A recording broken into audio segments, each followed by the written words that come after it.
झारखंड में एसआईआर की प्रक्रिया तेज है। एसआईआर के पूर्व प्री एसआईआर भारत निर्वाचन आयोग के निर्देश पर झारखंड के तमाम इलाकों में जारी है। ऐसे में कई लोगों के मन में सवाल है कि क्या मैपिंग के दौरान और मैपिंग के बाद कई दस्तावेज उपलब्ध कराने होंगे। इस सवाल का जवाब भी अब भारत निर्वाचन आयोग ने दे दिया है। सीधे तौर पर अगर पहले बात कर लें तो मैपिंग की प्रक्रिया झारखंड में जारी है।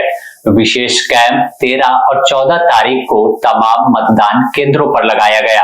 इसके साथ ही 15 जून तक तमाम जगहों पर आप अपना बीएलओ से मिलकर सत्यापन करा सकते हैं। यानी अगर आपका मैपिंग अब तक नहीं हुआ, अनमैप्ड सूची में आपका वोटर का नाम है, मतदाता का नाम है, तो आपको बस कुछ जानकारी उनके साथ साझा करनी है और ऑनलाइन प्रक्रिया को पूरा कर लेना है। इसके बाद फिर 20 जून के बाद से एसआईआर की प्रक्रिया शुरू होगी और अगले मंथ यानी जुलाई में कई तरह के जो जानकारी है वो आपको साझा करनी होगी।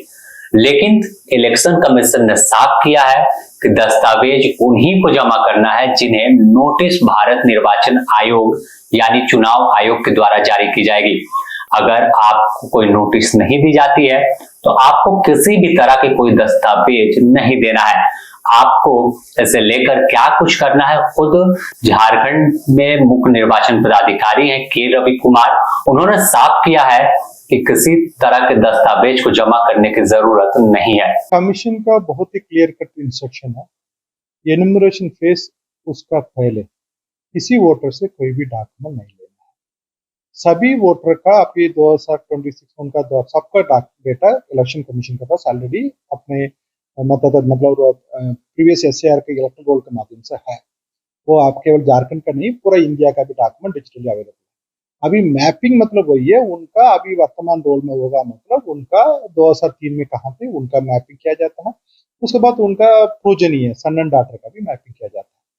इसी तरफ से मैपिंग हो गया मतलब उनका कोई भी डॉक्यूमेंट नहीं देना है, इसलिए उनसे डॉक्यूमेंट लेने के लिए कोई सवाल नहीं उठ रही है। कमीशन के पास ऑलरेडी उनका पास पूरा पुराना रिकॉर्ड अवेलेबल है, इसलिए उसी रिकॉर्ड से ही उनका डॉक्यूमेंटेशन प्रोसेस कंप्लीट हो जाती है, उनका वेरिफिकेशन प्रोसेस कंप्लीट हो जाती है। उसके बाद किसका डॉक्यूमेंट नहीं मिल पा रही है इलेक्शन कमीशन से, उन्हीं से ही केवल डॉक्यूमेंट लिया जाएगी। वो नंबर बहुत ही कम होगा, वो भी लिया जाएगी पीआरओ की तरफ से नोटिस इश्यू करने के बाद 5 अगस्त के पास इश्यू दिया जाएगा। इसलिए बहुत कम व्यक्ति के पास डॉक्यूमेंट मांगा जाता है, इसलिए सभी आदमी से डॉक्यूमेंट लेने के लिए अभी आवश्यक नहीं पड़ती है। वो भी हम लोग उसी का इसी कारण से हम लोग एक सभी पोलिटिकल पार्टी का भी मीटिंग 22 का वैसे डेट दे रहा है, उसी डेट में इसी सभी बिंदु का भी हम लोग को क्लैरिफाई कर देंगे। इसलिए अभी कोई डॉक्यूमेंट लेने के लिए आवश्यक नहीं।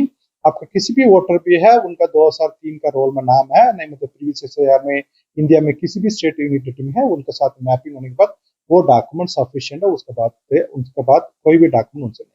अगर देखें तो झारखंड में प्री एसआईआर का प्रक्रिया तेज था और इस प्रक्रिया में तमाम मतदाता अधिकतर अपने अनमैप्ड सूची से बाहर आ चुके हैं। 2 करोड़ 11 लाख से अधिक मतदाताओं ने अब तक, एक दिन पहले का अगर आंकड़े की हम बात कर लें 13 तारीख तक की, तो यह सूची सामने आई थी कि 2 करोड़ 11 लाख से अधिक मतदाताओं ने अपने सत्यापन की प्रक्रिया को पूरा कर लिया है। उनके घर पर बीएलओ पहुंचे या फिर बीएलओ के पास मतदाता पहुंचकर विशेष कैंप में अपने उस अनमैप्ड सूची से नाम को वेरीफाई करवा लिया। ऐसे में अगर आपका नाम भारत में किसी भी मतदान केंद्र पर हो, किसी भी निर्वाचन क्षेत्र में हो, तो आपको घबराने की जरूरत नहीं है। आप जिस जगह पर अभी रह रहे हैं वहां पर एसआईआर की प्रक्रिया में भाग ले सकते हैं और एक फॉर्म वहां ऐसी स्थिति में आपको भरने को मिलेगा। उसके बाद तमाम जो जानकारी है वो देना होगा और फिर आपके एसआईआर को वेरीफाई कर लिया जाएगा। यानी स्पेशल इंटेंसिव रिवीजन मतदाता सूची गहन पुनरीक्षण में आपको कोई असुविधा नहीं होगी, कोई परेशानी नहीं होगी। ऐसे में कई लोगों के बीच सवाल है कि आखिर एसआईआर में दस्तावेज क्या लगना है, कौन से पेपर की मांग की जा सकती है। तो अगर हम बात करें जो भारत निर्वाचन आयोग की गाइडलाइन है एसआईआर को लेकर, तो अगर आपका 2003 में एसआईआर के दौरान नाम है तो आपको घबराने की जरूरत नहीं है।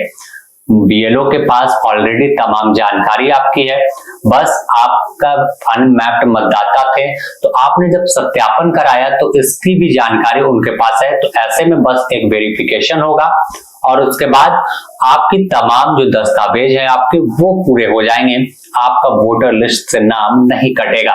लेकिन अगर आपने 15 तारीख तक 15 जून तक अपने अनमैप्ड लिस्ट से बाहर नहीं कराते हैं तो आपको परेशानी हो सकती है। फिर अगस्त माह में आपत्ति जताने को लेकर डेट जारी की जाएगी और उस डेट पर आपको तमाम दस्तावेज जमा करना होगा। ऐसे में अगर हम देखें तो झारखंड में SIR को लेकर तमाम तैयारी भारत निर्वाचन आयोग ने पूरी कर ली है। तमाम BLO को ट्रेनिंग पूरी हो चुकी है। संबंधित क्षेत्र के जो निर्वाचन पदाधिकारी होते हैं उनको तमाम मुकम्मल जानकारी दी जा चुकी है और पूरे चीजों पर मॉनिटरिंग खुद मुख्य निर्वाचन पदाधिकारी के रवि कुमार रख रहे हैं। तो ऐसे में आपको कोई घबराने की जरूरत नहीं है, क्योंकि अक्टूबर माह में फाइनल वोटर लिस्ट जारी होगा और यह तमाम वोटर लिस्ट से पहले आपको कई मौके मिलेंगे जहां अगर आपका नाम छूटता है, अगर आपको कोई आपत्ति दर्ज करानी हो, कोई शिकायत दर्ज करानी हो तो आप कई तरीके से करा सकते हैं, ऑनलाइन प्लेटफॉर्म पर या फिर संबंधित BLO या निर्वाचन पदाधिकारी के समक्ष। तो SIR को लेकर कई तरह का सवाल था जिसका जवाब खुद मुख्य निर्वाचन पदाधिकारी ने दे दिया है कि घबराने की जरूरत नहीं है। तमाम मतदाताओं की जानकारी ऑलरेडी निर्वाचन आयोग के पास मौजूद है। तो ऐसे में जो नए मतदाता हैं उनके बस पुराने जो पिता हो गए, माँ हो गए या दादा हो गए तो उनसे आपको वेरीफाई कराना होगा जो 2003 के बाद मतदाता सूची में जुड़े हैं।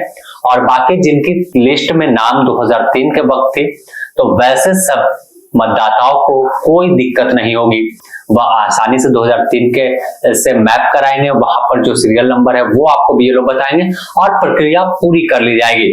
मतदाता सूची गहन पुनरीक्षण यानी SIR स्पेशल इंटेंसिव रिवीजन मतदाता सूची को साफ और स्वच्छ बनाने को लेकर हर 20 से 22 साल पर भारत निर्वाचन आयोग इस तरह के इंटेंसिव जो रिवीजन है वो करती है, जिससे देखा जाता है कि कई मतदाता अगर आप मान के चलिए झारखंड में हैं, झारखंड के रांची के हरमू इलाके में रहते हैं और आप पलायन कर दिल्ली के किसी इलाके में रह रहे हैं तो कई बार होता है कि रांची में भी उनका वोटर लिस्ट में नाम है और फिर दिल्ली में भी है, दो जगह पर वोटर लिस्ट में उनका नाम होता है, जिस वजह से जो वोट देने का अधिकार है वो दो जगह इस्तेमाल करते हैं जो भारत संविधान के हिसाब से असंवैधानिक होता है। तो बस इसी प्रक्रिया को सरल करने के लिए कि कैसे स्वच्छ वोटर लिस्ट हो, कैसे पूरी तरह से साफ सुथरी वोटर लिस्ट हो कि एक मतदाता एक बूथ पर ही अपने वोट का इस्तेमाल करे और किसी जगह पर उसे वोट ना वह दे सके यानी फर्जी तरीके से।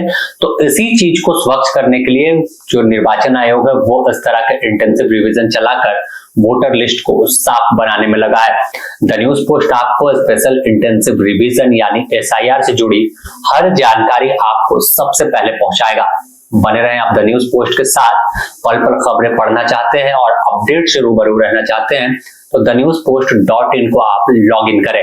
साथ ही हर पल झारखंड, बिहार समेत देश विदेश की छोटी बड़ी खबरों से रूबरू रहना चाहते हैं तो द न्यूज पोस्ट के तमाम सोशल साइट पर आप हमें मिल सकते हैं, वहां आपको हर छोटी बड़ी खबर से अपडेट कराते रहेंगे।